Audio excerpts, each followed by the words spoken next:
Bonjour tout le monde. Aujourd'hui, on va parler des virus. Un chapitre super intéressant. On va parler dans cette première partie, parce que je vais faire la vidéo en deux capsules. Donc, une première partie, ça va être les caractéristiques générales des virus. Donc, à quoi ils ressemblent, comment ils sont faits, comment ils vous infectent. Puis dans la deuxième capsule vidéo, on va voir des exemples de maladies causées par des virus. Puis ensuite, on va terminer avec ce que sont les prions, ok, puis les exemples de maladies dues aux prions. Donc, on commence avec les virus. Qu'est-ce qu'un virus? Un virus, c'est un micro-organisme qui est dit acellulaire. Ce que ça veut dire, c'est que c'est même pas une cellule. Le virus comme tel, ok, plusieurs scientifiques disent que c'est tout simplement pas un organisme vivant. Pourquoi? Parce que le virus ne peut pas survivre seul euh, à l'extérieur d'un autre. Donc, un virus doit absolument se retrouver dans un être vivant, ok? Et même pas juste dans, par exemple, dans le corps humain, il ne faut pas juste qu'il soit dans nos poumons, il faut qu'il soit dans les cellules pulmonaires. Ok? Il ne peut pas être juste dans notre intestin, il faut qu'il soit dans les cellules de l'intestin comme tel. Donc, il faut vraiment qu'il soit à l'intérieur de la cellule pour pouvoir profiter des structures, des organites, ok, de la cellule pour pouvoir se reproduire. Ok? Par exemple, moi, si j'ai le coronavirus, j'ai la grippe, je tousse, des gouttelettes tombent sur mon ordinateur, euh, puis restent là. Ok? Donc, les gouttelettes qui contiennent le virus restent là, ça sèche. Dans quelques heures, quelques jours, le virus est complètement détruit. Ok? Il ne pourra pas se reproduire. Tandis que si j'ai une pneumonie et que je tousse et que les bactéries tombent avec mes gouttelettes sur l'ordinateur, ben, les bactéries pourraient survivre très longtemps, pourraient même se reproduire. Ok? Donc, une bactérie, c'est autonome, ça se reproduit tout seul, donc c'est considéré vivant. Les virus, pas tant que ça. Les virus, deuxième point, là, leur génome, ok, ça va être de l'ADN ou de l'ARN, un ou l'autre. Ok. Nous, notre génome, c'est de l'ADN, mais dans nos cellules, on a et de l'ADN et de l'ARN, qui ont des rôles complètement différents à jouer. Mais pour les virus, ça va être leur génome. Donc, ça va être leur bagage génétique. C'est là-dedans qu'on va retrouver l'information qui permet de recréer d'autres virus. Donc, c'est un ou l'autre. Troisième point, j'en ai parlé, parasite intracellulaire obligatoire. Donc, le virus doit être dans une cellule pour se reproduire. Puis, il y a des virus qui s'attaquent à l'être humain, il y a des virus qui s'attaquent à vos chats, vos chiens, il y a des virus qui s'attaquent aux plantes, il y a même des virus qui s'attaquent aux bactéries. Okay? Donc, chaque virus a sa spécialité. Puis, bon, il doit trouver ces cellules-là pour pouvoir les infecter et se reproduire. Tous les virus, okay, sont entourés d'une coque protéique. Donc, il y a une structure de protéines dans laquelle on retrouve le génome et des enzymes. Donc, ça, c'est tous les virus. Mais certains d'entre eux, pas tous, vont avoir en plus une enveloppe. OK? Donc, supposons, là, je fais mon petit hexagone. Ça, c'est la capside de protéines. OK? On va avoir le génome, on va dire, d'ARN. Supposons que c'est le coronavirus. Là. Donc, un génome d'ARN, il peut y avoir des enzymes. OK? Donc là, j'ai la capside de protéines. Puis certains virus, dont le coronavirus, vont avoir par-dessus tout ça une enveloppe. OK? Donc l'enveloppe, c'est structural. C'est fait de phospholipides. OK? Mais ce n'est pas considéré comme étant une membrane. OK? Ça ne sert pas à faire entrer ou sortir de l'oxygène, à faire entrer et sortir des nutriments. C'est vraiment juste structural. Donc, on va voir, je pense à la diapo suivante, le plus de détails là-dessus. Puis à titre informatif, okay, la taille des virus, la taille moyenne, okay, va être de 15 à 25 nanomètres. Des nanomètres, là, c'est 10 à la moins 9 mètres. C'est très, très, très, très, très, très petit. Juste donner une idée, les bactéries, en moyenne, là, c'est 1 fois 10 à la moins 6. Donc les virus, okay, sont de 100 à 1000 fois plus petits que les bactéries. Puis déjà, les bactéries, vous allez trouver que c'est très petit. En les regardant au microscope, on va les regarder à un grossissement de 1000 fois, puis ils vont déjà paraître très, très petites. Donc, des virus, okay, vous ne les verrez pas avec un microscope optique comme on en a au laboratoire. C'est trop petit. Ça prend des microscopes électroniques, des microscopes super puissants qui coûtent beaucoup trop cher pour en avoir un au cégep. Okay? On parle de microscopes qui peuvent valoir plus de 100 à 200 000 $. C'est cher. Donc, parlant de la taille, okay, la bactérie E. coli, donc vous l'avez probablement vu en laboratoire, Donc, cette bactérie-là, c'est une bactérie qui est commune, c'est un bacille gram-négatif. On la compare à une section là, du globule rouge qui est ici, donc juste une petite partie du globule rouge. La bactérie E. coli, puis regardez là, virus de la polio, très très très petit. Okay? Le virus Ebola, quand même un petit peu plus gros que le virus de la polio, mais plus petit que E. coli quand même.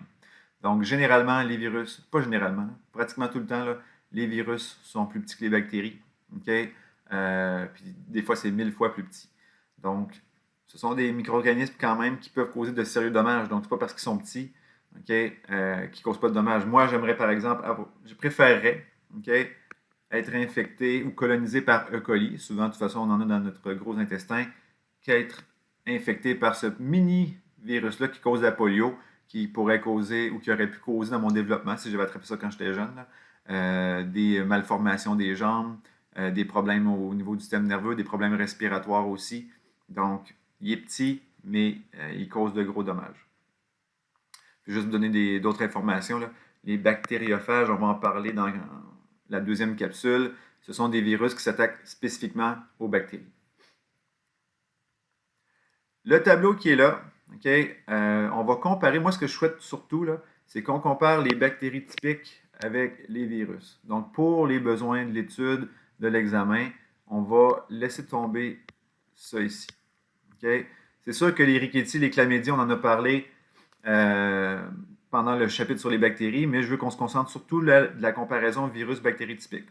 Donc, si on commence, les bactéries typiques, est-ce que ce sont des parasites obligatoirement intracellulaires? Non. Il y a des bactéries qui peuvent vivre en vous, mais pas nécessairement dans vos cellules. Les virus, oui. Est-ce que les bactéries ont une membrane plasmique ou une membrane cellulaire? C'est la même chose? C'est oui. Virus, non. Et là, faites attention. À l'examen, faites-vous pas pogner. Les virus peuvent avoir une enveloppe, mais ce n'est pas une membrane. Faire attention.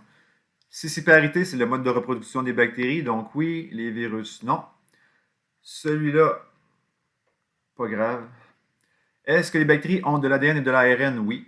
Leur génome, c'est de l'ADN, puis ils vont avoir des ARN messagers, par exemple, pour faire leurs protéines. Les virus, non. C'est un ou l'autre. Est-ce que les bactéries peuvent faire de l'ATP? Je vous rappelle, l'ATP, c'est la source d'énergie des cellules. Donc, les bactéries sont autonomes. Elles font leur propre énergie. Les virus, non. Mais est-ce que les virus, vous pensez qu'ils ont besoin d'énergie pour fabriquer des bébés virus? La réponse, c'est oui. Mais c'est qui leur fournit? C'est vos cellules. Donc, c'est pas pareil. Est-ce que les bactéries ont des ribosomes? Oui. Les ribosomes servent à la synthèse des protéines. Les bactéries sont autonomes, elles fabriquent leurs propres protéines. Donc, elles ont des ribosomes. Les virus? Non. Est-ce que les virus ont besoin de fabriquer des protéines? La réponse est oui. Mais quels ribosomes vont-ils utiliser? Ça va être les vôtres, ou du moins les ribosomes des cellules qu'ils vont infecter. Donc, ce sont vraiment des parasites. Les virus, ils entrent en vous, puis ils prennent ce dont ils ont besoin. Généralement, est-ce que les bactéries sont sensibles aux antibiotiques? Oui, c'est sûr qu'il y a de la résistance. Mais normalement, un antibiotique, c'est fait pour tuer une bactérie. Les virus, non. Vous avez une grippe, vous avez le coronavirus, puis vous implorez votre médecin qu'il vous donne une prescription d'antibiotiques parce que vous êtes persuadé que ça va vous aider à guérir ou quoi que ce soit. Perte de temps, perte d'argent, perte du microbiote normal, donc probablement plus de problèmes que de bienfaits.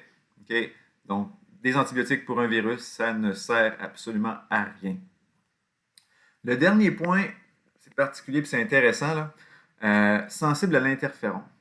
L'interféron, c'est une molécule que votre système immunitaire produit. En fait, l'interféron, là, on appelle ça une cytokine. Les cytokines, c'est un petit peu les messagers du système immunitaire. C'est comme ça que le système immunitaire communique. Puis il y a plusieurs types de façons de communiquer. Il y a plusieurs types d'interleukines ou plusieurs types de cytokines. L'interféron en est un exemple. L'interféron, votre corps sécrète ça quand vous êtes infecté par un virus. Donc, si par exemple j'ai le rhume, la grippe, coronavirus, peu importe, mon taux d'interféron sanguin va augmenter parce que mon corps détecte la présence du virus, veut y répondre, donc va produire plus de l'interféron. Donc, les bactéries, elles, ne sont pas sensibles à ça. Parce que quand une bactérie vous infecte, si vous êtes déjà infecté par un virus, le système immunitaire est déjà orienté attaque virale. Okay? On va voir qu'il y a une différence entre la réponse contre des virus et la réponse contre des bactéries. Donc, c'est comme si notre corps mettait tous ses efforts pour éliminer le virus, puis la bactérie arrive dans votre corps et fait comme, hey, il n'y a personne qui s'occupe de moi. Fait que c'est possible, quand vous avez une infection virale, okay, que des bactéries arrivent et profitent de votre vulnérabilité, du fait que vous soyez plus intéressé à combattre les virus pour vous infecter. Et c'est pour ça, souvent, quand on a une infection virale, il y a des surinfections bactériennes. Okay? Tu as la grippe, tu développes une pneumonie ou une bronchite ou je ne sais pas quoi. Okay? Donc, tu développes une infection bactérienne. Mais la bactérie elle-même n'est pas sensible à l'interféron. Le virus, oui. Ce qui est intéressant avec les interférons, c'est que si vous êtes infecté par un virus puis vous avez de la difficulté à lutter contre ce dernier, on peut vous en injecter. Donc, on vous donne un petit boost d'interférons et ça peut vous aider à lutter contre le virus. Anecdote là-dessus, qui m'a été contée par une étudiante en inhalothérapie il y a quelques années. Donc, je crois que c'est sa mère qui avait été contaminée lors d'un don de sang. Donc, elle avait reçu un don de sang. Okay? Je ne sais pas si c'était un accident ou si c'était une opération, là, je ne me rappelle pas du détail, mais elle a été contaminée. Donc, c'était à l'époque où peut-être les tests sur ce sang-là n'étaient pas au point. Donc, elle a contracté l'hépatite C en recevant du sang. On lui a fait des traitements, on lui a administré de l'interféron et ça l'a aidé à guérir. Donc, elle s'est débarrassée de l'hépatite C, puis en tout cas, aux dernières nouvelles, elle allait bien. Donc, l'interféron, intéressant parce qu'on peut en administrer de façon artificielle pour aider les personnes. Petite blague, OK, I think I need antibiotics for my cold. Bang! OK, non, c'est un virus, pas d'antibiotiques. J'aime bien ce meme. Voilà. La morphologie des virus, OK, ou les types de morphologie.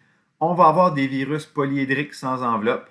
OK, donc juste la capside de protéines, comme vous voyez sur l'image ici. Un exemple, c'est l'adénovirus. Les adénovirus, comme tels, peuvent causer certaines infections, mais on les utilise beaucoup en recherche pour utiliser les virus pour des objectifs, disons, positifs. Okay? Donc, soit traiter des maladies génétiques, traiter peut-être même des cancers. Donc, on veut les utiliser pour qu'ils nous aident. Donc, on les modifie génétiquement un petit peu. Donc, les adénovirus sont intéressants, mais justement parce qu'ils vont nous aider. Donc, leur structure, des protéines sans enveloppe. Virus hélicoïdal enveloppé. Le virus que vous voyez, c'est le virus de la grippe. Donc, vous avez les protéines en bleu à l'intérieur, qui font une espèce de courbe comme ça. Tout autour, okay, en jaune, on a l'enveloppe, donc les phospholipides. Puis tous les petits points, les petits spicules à la surface, okay, ça, c'est un petit peu comme les clés du virus. Okay? Si je prends un virus comme ma fausse balle de tennis là, qui est devenue un virus, donc à la surface, on a les spicules, et ça agit vraiment comme une clé. Chaque clé va être spécifique à une serrure. Donc, un virus, par exemple, pourrait avoir les clés qui lui permettent d'entrer dans des cellules pulmonaires, comme c'est le virus de la grippe. Okay? Si j'ai le virus de la grippe et il essaie de rentrer dans ma peau, ça ne marchera pas. Okay? Les cellules de mon épithélium, okay, tégumentaire, ne permettent pas au virus d'entrer dans ces cellules-là. Le virus de la grippe n'entrera pas non plus dans mes cellules, par exemple, rénales. Okay? Donc, c'est vraiment un virus qui va être spécifique aux voies respiratoires. Un peu comme le coronavirus aussi, mais il y a d'autres virus qui s'attaquent à autre chose. Okay? On va voir tout à l'heure, ou du moins dans la prochaine capsule, que certains virus ont une clé qui leur permet d'entrer dans le système digestif. Okay? Les rotavirus, entre autres, qui causent des gastro. Donc, ces protéines-là permettent d'entrer dans des cellules spécifiques. Ensuite, les virus hélicoïdaux. Celui de gauche m'intéresse moins, c'est le virus de la mosaïque du tabac. En fait, c'est un des premiers virus qui a été étudié. Donc, littéralement, un virus là, qui s'attaque aux plantes de tabac, la plante. Et à droite, lui, qui est un petit peu plus important au niveau de la santé humaine, c'est le virus Ebola. Okay? Un virus, donc, hélicoïdal, vous voyez, qui est comme plus allongé. Ce virus-là cause des hémorragies, des fièvres hémorragiques, en fait. On saigne des yeux, des oreilles, de la bouche, de l'anus, des organes génitaux. Tous les orifices saignent. Dans le fond, vos vaisseaux sanguins fondent littéralement de l'intérieur. Dans les pires cas, là, souvent, lors de l'autopsie, si le médecin a le courage de faire une autopsie, les poumons, le foie sont complètement réduits en bouillie parce que c'est très vascularisé, puis ça va être détruit. Puis les virus complexes qui ont des formes bizarres, OK? Donc, on a le virus ou les virus qu'on appelle les bactériophages. Puis regardez ça, là. OK? Ça a vraiment l'air, moi j'appelle ça un véhicule lunaire, là. J'ai l'impression que c'est une espèce de forme de navette spatiale ou de vaisseau de l'espace, là. Le virus ou certains bactériophages, du moins, vont avoir cet aspect-là. Donc, vous avez la capside qui est ici avec le génome.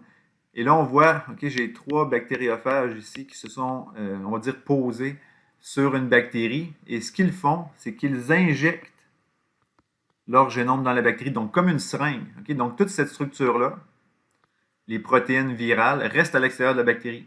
OK? C'est d'ailleurs comme ça qu'on a déterminé que c'était bel et bien l'ADN qui transmettait l'information génétique et non pas les protéines, parce qu'avec une expérience qui a prouvé que les bactériophages transformaient les bactéries, okay, en injectant leur ADN et non pas leurs protéines, on a déduit que c'était bel et bien l'ADN qui était porteur de l'information génétique. Autre virus qui a une forme complexe, c'est le virus de la variole. Okay? Le virus de la variole, il est éradiqué de la surface de la Terre. On a vacciné les gens, on a traité les gens qui étaient malades. Ce virus-là n'existe plus. Pourquoi? Parce qu'il y a juste l'être humain qui peut en être porteur, puis en vaccinant tout le monde, ben, le virus est disparu. Il n'y avait plus personne à infecter. Donc, je reviens sur les caractéristiques structurales, là, juste pour insister puis montrer des exemples différents. Donc, ça, ce que vous voyez, c'est le virus du VIH. C'est un virus enveloppé. Donc, la capside de protéines, c'est ça ici. L'enveloppe, c'est ce que vous voyez en rouge. Okay? Donc, certains virus en ont une, comme la grippe, le VIH. On pourrait rajouter le coronavirus. Puis d'autres n'en ont pas. Okay? Des virus qui n'ont pas l'enveloppe rouge que vous voyez. Là. Elle n'est pas nécessairement rouge, on s'entend là-dessus. Là.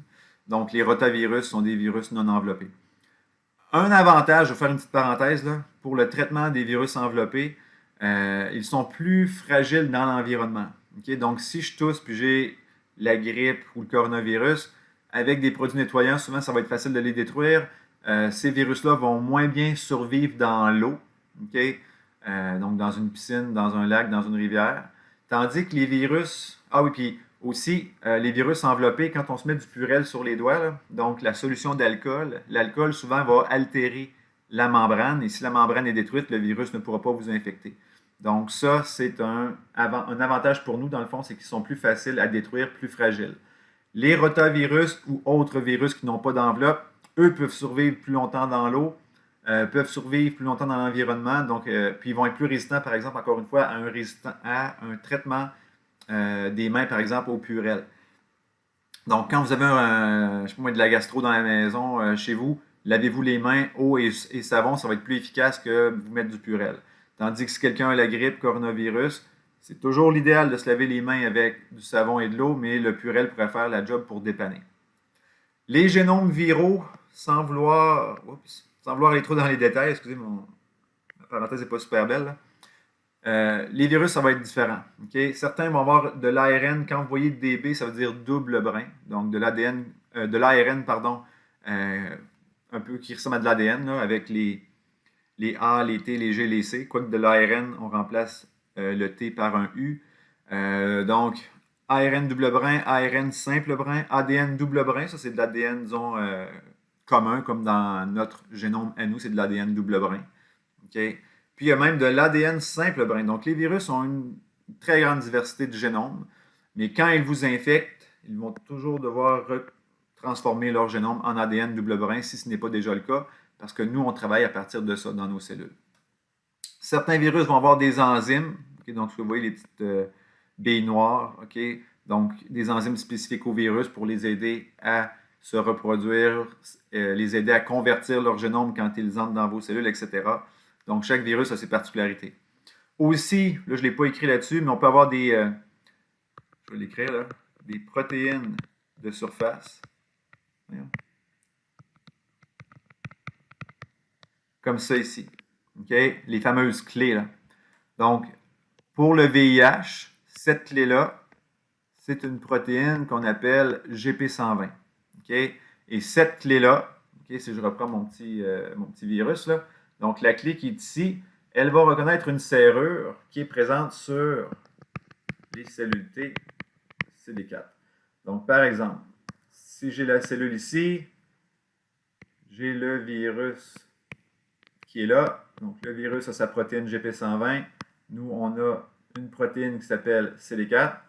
Donc, le virus va s'attacher sur cette protéine-là et va entrer par la suite. En fait, la serrure des cellules T CD4, c'est comme une double serrure. Il y a deux protéines. Je vais en reparler tout à l'heure lors de l'infection de nos cellules. Puis les cellules T CD4, ce sont des cellules hyper importantes pour notre système immunitaire. Ce sont des cellules qui sont à la base de tout le système immunitaire. C'est elles qui sonnent l'alarme, c'est elles qui informent le reste du système immunitaire qu'il y a infection. Donc, si le virus infecte ces cellules-là, puis les détruit, bien, ce qui va arriver, c'est que votre système immunitaire va être à plat. Okay? Et vous allez avoir la maladie qui s'appelle le SIDA. Okay? Syndrome d'immunodéficience acquise. Votre système immunitaire est foutu. Et souvent, ce n'est pas le virus qui tue les gens, c'est les autres infections qui vont arriver et qui vont profiter de cette immunosuppression-là pour créer plein de dommages. Puis il va y avoir des cancers aussi qui vont arriver. Bref. Donc, cette protéine-là, GP120, c'est la clé qui permet au virus d'entrer dans vos cellules. Je donne des exemples de virus en fonction de leur génome. Donc, les virus ADN double brin, on a les virus de l'herpès. Puis là, vous avez l'herpès labial, vous avez l'herpès génital. C'est deux virus de la même famille, mais ce ne sont pas des virus identiques. Donc, si j'ai l'herpès labial, un feu sauvage, ça ne veut pas dire que j'ai de l'herpès génital et vice-versa. Okay? Donc, ces virus-là. Virus d'Epstein-Barr, le VEB. Je vais en reparler plus tard, mais c'est lui qui cause entre autres la mononucléose transmise par la salive. On l'appelle d'ailleurs la maladie du baiser. Vous pouvez la développer, surtout à partir de l'adolescence. La plupart, je dirais 90% des personnes là, ont ce virus-là dans la salive. Il y a juste une très faible proportion des gens qui vont développer la mono. Ce même virus-là peut causer des cancers.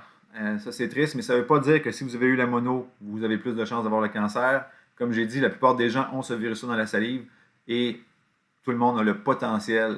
Tout le monde qui est infecté, dans le fond, a le potentiel de développer ce cancer-là. Mais ce n'est pas automatique. L'hépatite B, donc on attaque le foie. L'hépatite B va être transmise sexuellement ou par le sang.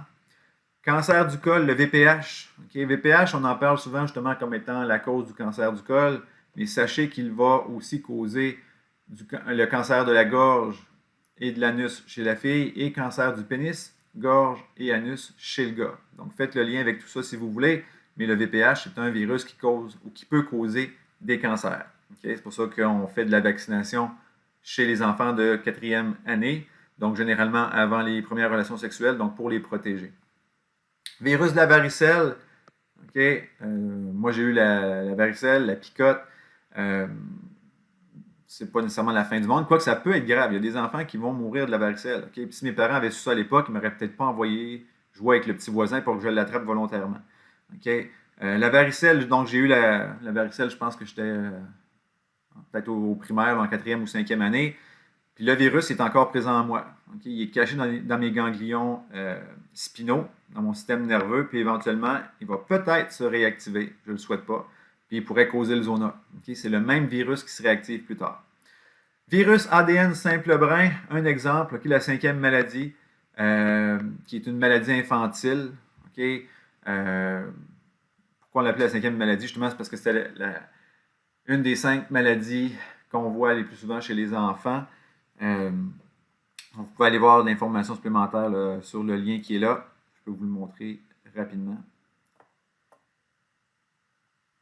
Donc, on explique un petit peu c'est quoi, à quoi c'est dû cette maladie-là, qu'est-ce que ça va faire comme symptômes et tout ça. Donc, souvent, c'est de la fièvre, maux de tête, maux de gorge, maux de ventre, même des douleurs dans les articulations. Mais ça va être plus fréquent chez l'adulte. Faut faire attention. Si, par exemple, quelqu'un travaille en service de garde ou est en contact avec de jeunes enfants, puis que la femme est enceinte, ça peut être dangereux pour le bébé. Donc, c'est possible que si vous êtes une femme enceinte et vous êtes en contact avec des enfants, puis il y a des cas de 5e maladie, bien, on vous tire du milieu de travail. Virus ARN simple brin, je vais passer plus rapidement. Là. La rubéole, Fièvre jaune, dengue, ce sont des maladies tropicales qui peuvent être transmises par des moustiques. Généralement, si vous partez en voyage dans des pays où ces maladies-là sont endémiques, surtout la fièvre jaune, là, on va vous demander de vous faire vacciner avant de partir. Okay? Et pensez-y parce que souvent, il y a des pénuries de vaccins, fait qu'il faut le prévoir longtemps à l'avance. Tous les coronavirus sont des virus à ARN. Okay? Donc, le SRAS, syndrome respiratoire aigu sévère, on a eu des cas de ça au Canada en 2002. Le MERS, syndrome respiratoire du Moyen-Orient, je vais en reparler. Lui, on a été chanceux qu'il ne se répande pas aussi rapidement que le coronavirus parce que le taux de mortalité était quand même élevé. Et la COVID-19, ben là, on est en plein dedans. Okay? Donc, c'est un virus à ARN. Rubulavirus, pardon, qui cause les oreillons. Okay? Les oreillons, il existe un vaccin pour ça, okay? Le RRO, donc rougeole, rubéole et oreillons. Oreillons, il va y avoir beaucoup d'inflammation au niveau des glandes salivaires, des ganglions aussi. Mais ce qui est particulier, surtout chez les gars, okay, c'est que ce virus-là peut, plus tard dans la vie, là, rendre le gars stérile. Okay? Donc, c'est pas nécessairement mortel en bas âge. Okay? Bon, on va avoir de l'inflammation, tout ça, ça va être désagréable, mais il peut avoir une conséquence à long terme. Donc, encore une fois, ça vaut la peine de vacciner parce qu'on veut éviter que l'enfant qui deviendra adulte soit stérile. La rougeole, okay, c'est un virus qui pourrait être éradiqué comme la variole l'a été. Okay? Parce qu'il y a juste l'humain qui peut être porteur. Donc, si on vaccinait tout le monde, on pourrait s'en débarrasser. Il y a eu des campagnes de vaccination, pratiquement tout le monde l'était. Il n'y avait pas eu de cas de rougeole ou très peu dans les dernières années. Puis, il y a eu le mouvement anti-vaccin et là, la rougeole revient. Il y a des décès d'enfants liés à la rougeole parce que le monde ne se font pas vacciner, n'ont plus confiance en ça pour je ne sais pas quelle raison. Mais c'est ça qui est paradoxal. Okay? C'est que quand il y a un vaccin qui fonctionne bien, il n'y a plus de cas de la maladie. Puis là, les gens se disent, mais pourquoi je me fais vacciner pour ça? Il n'y a pas de cas de la maladie. Donc, les gens arrêtent de se faire vacciner. Là, il va y avoir des morts. Les gens vont recommencer à se faire vacciner parce qu'ils vont réaliser que c'est vrai et que ce n'est pas juste une invention de Big Pharma puis des compagnies qui veulent vendre des vaccins. Puis ce n'est pas un complot du gouvernement, en tout cas.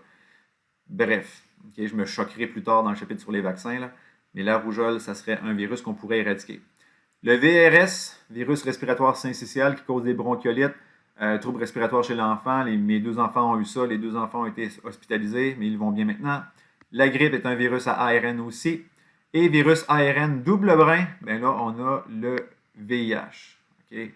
On va revenir sur le VIH plus en détail dans la deuxième capsule. Quelles sont les propriétés pathogènes? Donc, quand un virus vous infecte, c'est quoi les problèmes qu'il peut causer dans la cellule?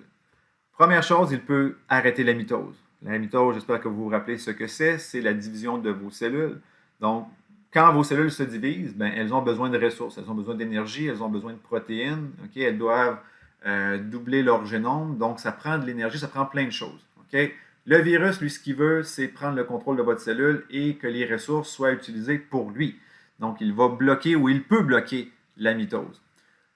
Une des conséquences les plus fréquentes, ben, c'est la lyse. Okay? Un virus qui vous infecte peut entraîner la lyse, donc la destruction de la cellule cible. Okay? La grippe, le rhume, le coronavirus entrent dans vos cellules, se multiplient. Quand il y a plein de virus, la cellule éclate.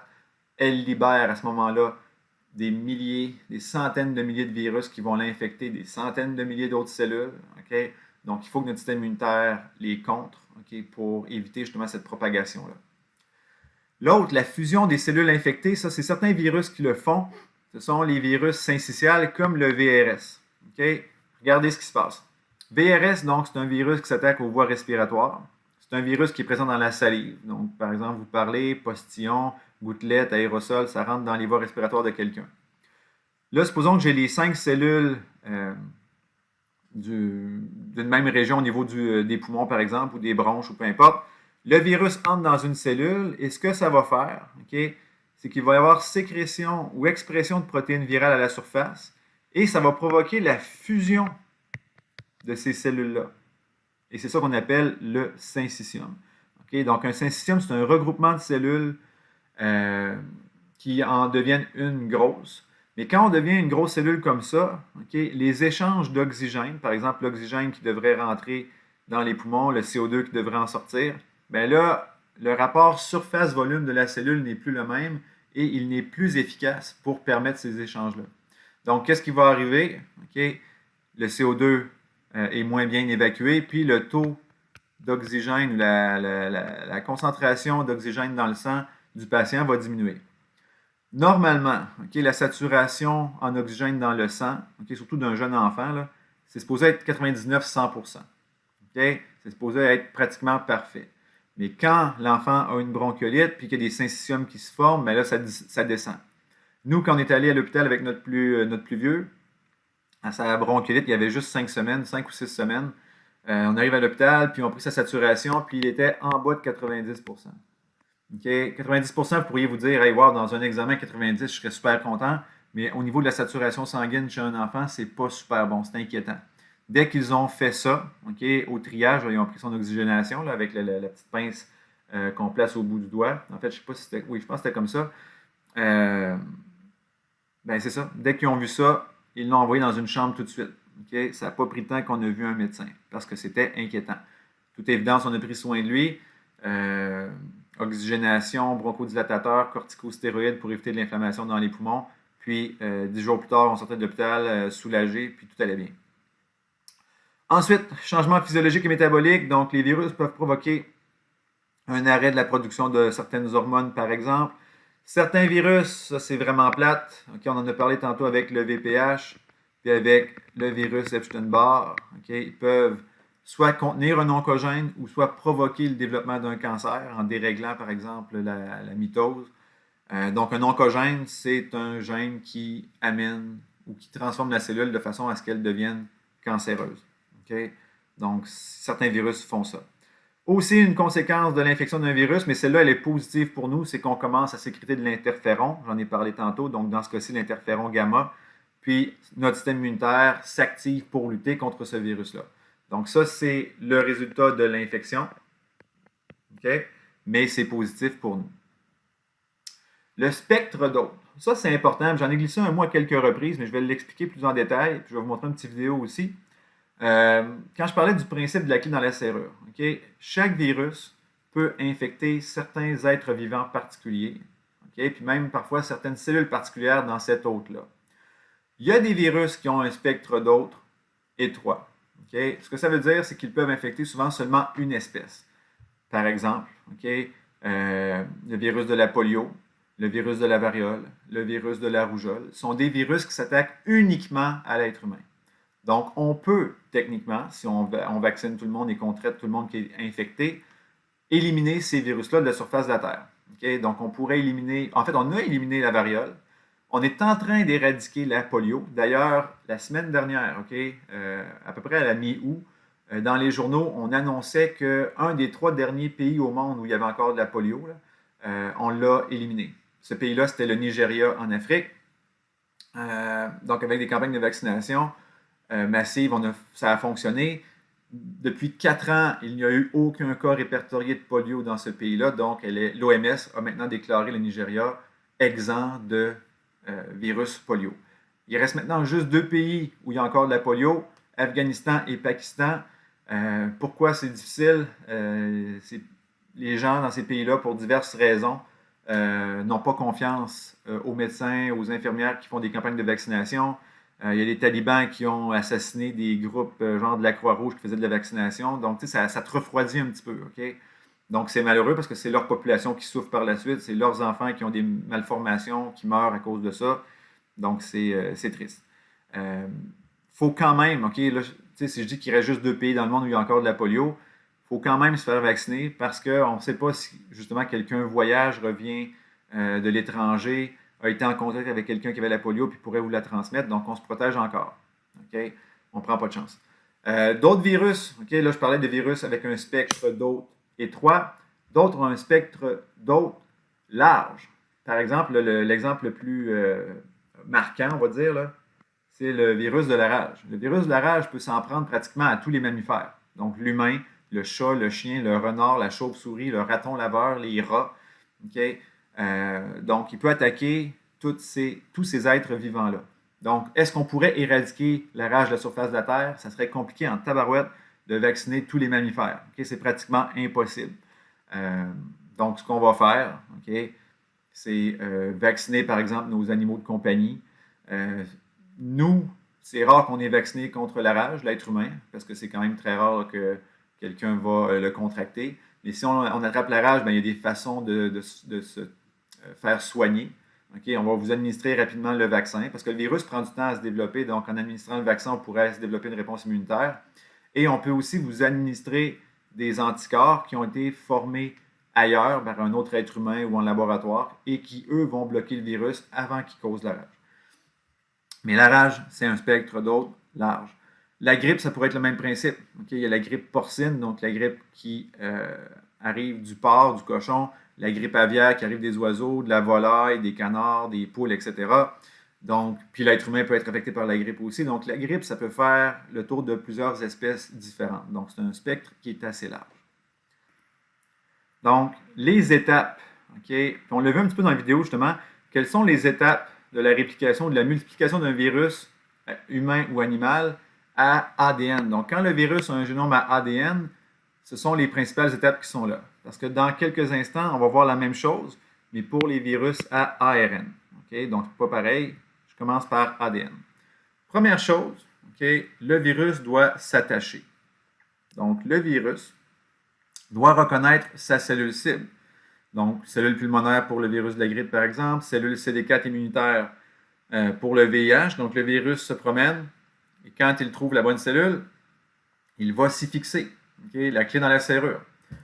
Ensuite, quand la clé est dans la serrure, ben, le virus va entrer. Deuxième étape, le virus entre dans la cellule.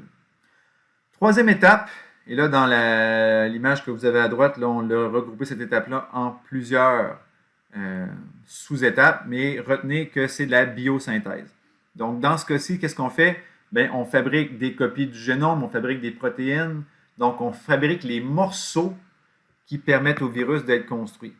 Et par la suite, okay, comme quand on achète, ou quand vous étiez petit, peut-être si vous aviez des blocs Lego, vous recevez les Lego en pièces détachées, ben, il faut fabriquer le Lego maintenant. Il faut fabriquer le virus. Donc là, avec la biosynthèse, j'ai fait les morceaux. Par la suite, j'assemble le tout. Donc, je prends un génome d'ADN, je mets les protéines autour, puis j'assemble mon virus. Okay? Puis encore une fois, c'est vos cellules qui font ça. Puis la dernière étape, ben, le virus ou les virus, parce qu'ils vont sortir à coups de centaines et de milliers, vont sortir. Okay? Donc, je m'attache, j'entre, okay? Je fabrique les morceaux, maturation, donc j'assemble le tout, okay? Comme une chaîne de montage, et par la suite, on éclate. Okay? Donc, les virus quittent la cellule. C'est clair, rendu là, cette étape-là, okay, que la cellule est morte. Okay? D'ailleurs, une cellule okay, qui se fait infecter par un virus, elle est condamnée à mort. Okay? Il y a deux choses qui vont se produire. Ou bien c'est le virus qui va s'y reproduire et va faire éclater la cellule, donc va finir par la liser, la détruire. Ou bien c'est votre système immunitaire qui va reconnaître que la cellule a été infectée.